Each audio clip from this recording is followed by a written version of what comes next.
We are here for the CrossFit French Throwdown. Competition starts tomorrow morning. There's a couple of things that I wanted to talk about. As you're looking for the competition and what's going to be going on over the next couple of days, here's a few things to note. So first off, tomorrow there are 3 events, and the first 2 of those events actually happen outside. So here's what event 1 is, which starts for the teams at 9:20 in the morning local time. It is a 1.5 kilometer run, an 500 meter paddle, and into an 8 kilometer run. This event's actually scored 2 separate ways. So there's 200 points up for grab. The first is total time. So the athlete who finishes first overall is going to get 100 points. The second 100 points goes to the athlete who finishes the last 100 meter sprint the fastest. So there's a total of 200 points up for grab here. And just for those of us who don't count in kilometers, the total of 9.5 kilometers is 5.9 miles. The forecast for tomorrow is 92 degrees with upwards of 50 or 60% humidity. It is going to be hot. I did a workout outside earlier today, and I was absolutely floored. We're out here, CrossFit French Throwdown. We're in the outside venue right now, which is super sick, by the way. And Michael and I from Competition Corner, we're going to do a little workout right now to test out the venue, just get a chance to get out here and do a little moving before we get to work, and just kind of see how hot it is out here on the floor with these black mats.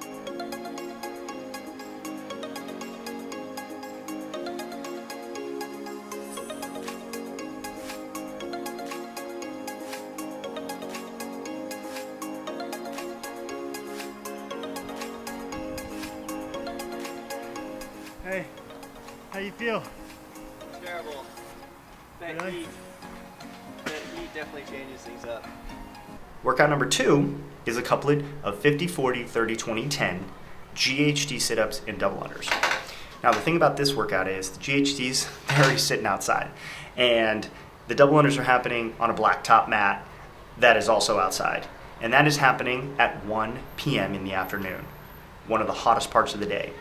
So first 2 events, outdoors, 6-mile run, 500 meter paddle, some GHDs and double unders, and then they finally get to go inside later on in the afternoon. This is going to be a very taxing first day with 2 events outside, and I think it's actually going to have an effect on athletes. We're going to catch up with some of them a little bit later, figure out what their thoughts are on that, but I can definitely see that being a factor in how this plays out over a long weekend. The other thing that you guys should be aware of is that both Saxon Panchik and Spencer Panchik have both withdrawn from this competition. Now those 2 athletes have been consistent top performers in every sanctional that they've been in so far.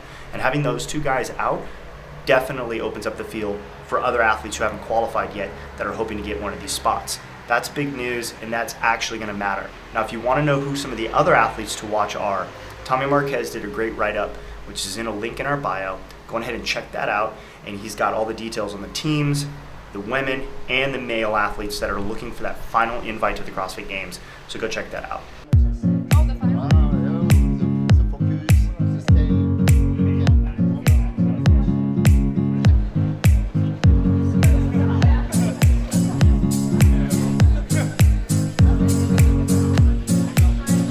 Not a sign of things to come, dropping barbells?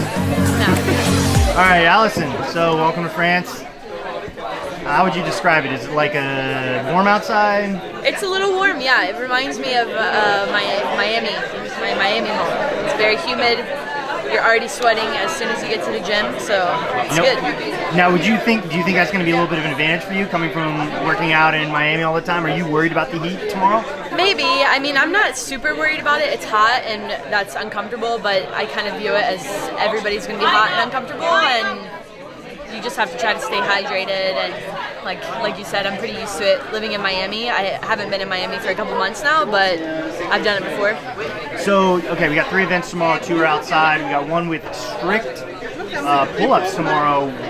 Of the 3, which one are you looking forward to the most?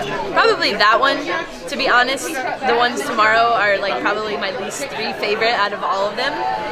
The paddleboard's going to be really fun too, but then it's followed by a 5-mile run. But it'll be cool to kind of run around the lake. It's always fun to get outside of the gym, and I've done a lot of paddleboarding living in Miami for a long time, so I feel super comfortable on the board, and that'll be fun to do in a competition setting. What's your game plan for the weekend? How are you going to attack for the next 3 days? Just one event at a time, really, especially some of these events that are a lot longer, like the French Throwdown. It's only 3 days, but there's 10 scored events, so there's 1,000 points up for grabs. So even if, like I'm saying, the first day, I know I'm not going to kill those events, so I'm just going to take it one at a time and just really focus all my energy on the event that's ahead and do as best as I can in each one. Cool. Good luck. Yeah, thank you. So it's kind of hot outside. How do you think this is going to affect the training or the competition tomorrow? If I'm talking about me specifically, I happen to live in Arizona. Right. So the heat is not going to be so terrible, but the humidity might play a little role there. It's just more the length of being outside. Now we have, first two events are outside, so it's a little bit of a in the sun kind of workout, but then we go inside for some strict pull-ups. Are you excited about that event? Oh, I'm excited about all the inside stuff. But yes, the strict pull-ups definitely play a little bit more to my strengths. And what's your game plan for this weekend? Be really aggressive. Be really fucking aggressive, because this is it. This is the shot. It's a little warm outside.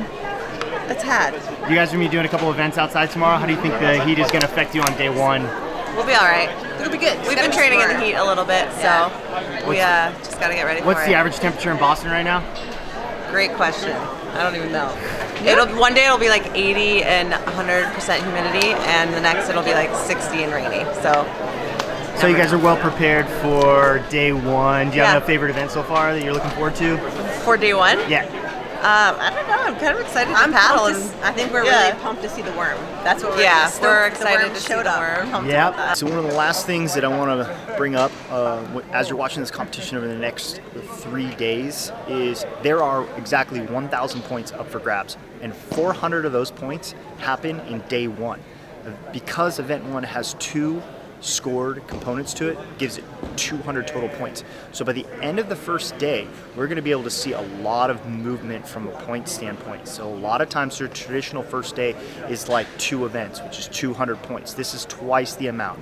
So you're going to have 4 scored events tomorrow, then another 6 more scored components, including the final, which is going to be cut down only to the top athletes. So as you're going through and as you're watching the next couple events, look for movement after day one and see where things are. A lot of times the leaders after the first day with so many points, it's going to be very hard to catch up with those athletes.